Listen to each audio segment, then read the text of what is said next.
আপনার Facebook Messenger যদি কখনও ফোন থেকে আনইনস্টল হয়ে যায় বা লগ আউট হয়ে যায়, পরবর্তীতে যখন আপনি আবার ইনস্টল করে ফোন নাম্বার পাসওয়ার্ড দিয়ে আপনি মেসেঞ্জার ওপেন করবেন, ওপেন করার পর কিন্তু পুরাতন চ্যাটগুলো কিন্তু আপনি ফিরে নাও পেতে পারেন।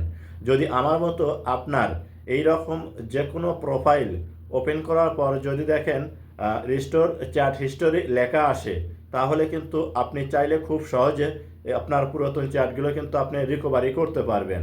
প্রিয় দর্শক, আমরা অনেকেই আছি যে মেসেঞ্জার যখন আনইনস্টল হয়ে যায় আর পরবর্তীতে যখন ইনস্টল করি পুরাতন চ্যাটগুলো কিন্তু আর ফিরে পেতে পাই না, বা ফিরে পাওয়ার চেষ্টা করেও কিন্তু আমরা ব্যর্থ হয়ে যাই। তো আজকের এই ভিডিওতে আমি আপনাদেরকে দেখাবো খুব সহজে, যদি আপনার প্রোফাইলে এইরকম রিস্টোর চ্যাট হিস্টোরি লেখা আসে, তাহলে সেখান থেকে কিভাবে পুরাতন চ্যাটগুলো রিকভারি করবেন। মোবাইল স্ক্রিনে লক্ষ্য করুন, আমি আপনাদেরকে দেখিয়ে দিচ্ছি। ভিডিওটা দেখে ভালো লাগলে অবশ্যই সাথে থাকবেন। প্রথমে আপনার মোবাইলে থাকা যে মেসেঞ্জার ওপেন করে নেবেন। আপনি মেসেঞ্জার ওপেন করার পর দেখবেন এইরকম শো হবে। এখন এই জায়গায় থেকে যে প্রোফাইলেতে আপনি ক্লিক করতেছেন, যেমন আমি এই প্রোফাইল দিয়ে দেখাচ্ছি, এই প্রোফাইলের উপর ক্লিক করলাম।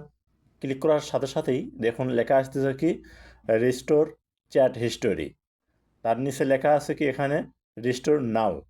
প্রিয় দর্শক, এইভাবে যে প্রোফাইলেতে আপনি যাবেন ঠিক সেই প্রোফাইলেতে যদি দেখেন এইরকম লেখা আসে, তাহলে এই সমস্যাটা আপনি কিভাবে সমাধান করবেন। তো এই সমস্যার সমাধান করার জন্য আপনাকে করতে হবে কি, এই যে রিস্টোর নাও এই অপশনটার উপর ক্লিক করবেন। যখন এখানে ক্লিক করবেন দেখবেন এইরকম শো হবে। এখানে আপনাকে 6 সংখ্যার একটা পিনকোড দিতে হবে। তো প্রিয় দর্শক, তো আপনি করবেন কি এখানে 6 সংখ্যার একটা পিনকোড দিবেন, আর এই পিনকোডটা অবশ্যই আপনারা ফেসবুকের পাসওয়ার্ডের মতো কিন্তু লিখে রাখবেন, যাতে ভবিষ্যতে ভুলে গেলে আবার আপনি এই পিনকোডটা সেখানে সেট করতে পারেন। তো দেখুন আমি আপনাদেরকে দেখাই, এই জায়গায় এই যে 1 2 3 4 5 6 আমি পিনকোডটা দিয়ে দিলাম।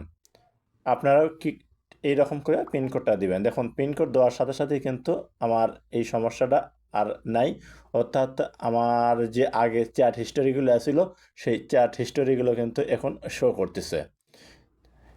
এই সমস্যাটা হয় কোন সময়, যখন আপনার মেসেঞ্জার দেখা গেল মোবাইল থেকে লগ আউট হয়ে যায়, পরবর্তীতে আবার যখন আপনি লগ ইন করতে যাবেন, লগ ইন করার পর কিন্তু আপনার এই চ্যাট হিস্টোরিটা চলে আসবে।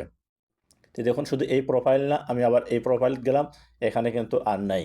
আর যদি দেখেন আপনার আগে পিনকোডটা সেট করা ছিল, কিন্তু আবার আপনি এই চ্যাট হিস্টোরি আসতেছে, আসার পর আপনার পিনকোডটা ভুলে গেছেন, তো ভুলে গেলে কী করবেন, তার জন্য এই যে দেখুন এখানে কি লেখা আছে মেনু, এখানে ক্লিক করবেন। এখানে ক্লিক করার পর এরকম শো হবে। আবার এখান থেকে সেটিংয়ে ক্লিক করবেন।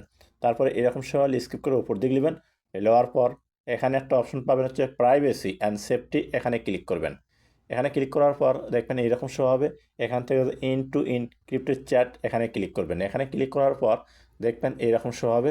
এরপর উপরে দেখুন ম্যানেজ স্টোরেজ, এখানে ক্লিক করবেন, এইরকম শো হবে। এখান থেকে নিচে দেখুন রিসেট পিন, এই অপশনটার উপর ক্লিক করে দেবেন। যখন এখানে ক্লিক করবেন এইরকম শো হবে। এখান থেকে আপনি নতুন করে পিনকোড সেট করবেন। যেহেতু আমি এইমাত্র পিনকোড সেট করলাম, এর কারণে আমার এখানে আর পিনকোড সেট করার প্রয়োজন নেই। যদি আপনাদের আগে পিনকোড সেট করা থাকে, তাহলে কিন্তু এখান থেকে নতুন করে পিনকোড সেট করবেন, যদি ভুলে যান আগের পিনকোডটা। তো প্রিয় দর্শক, এই ছিল ভিডিওর টিউটোরিয়াল। ভিডিওটা দেখে যদি আপনাদের ভালো লাগে অবশ্যই সাথে থাকবেন। দেখা হবে নতুন কোনো ভিডিও নিয়ে ইনশাআল্লাহ।